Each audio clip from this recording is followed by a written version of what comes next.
If you're having some issues with your Sony PSP, then putting your PSP into recovery mode can be very useful in solving most of your problems. That's why I'll show you how to enter recovery mode on your Sony PlayStation Portable in just a few seconds.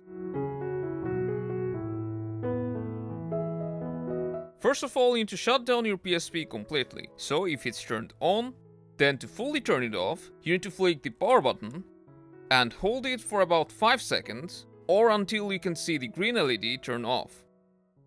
Now that it's turned off, you need to hold down the right bumper and then turn on the power switch.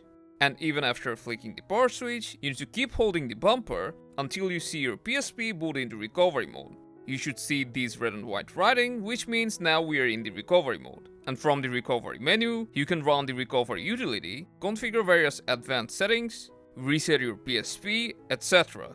And if you want to go back without doing anything, then just highlight back and press X to reboot your PSP normally. So that's how you can enter recovery mode on your PSP. Don't forget to drop a like and subscribe, and I'll see you around.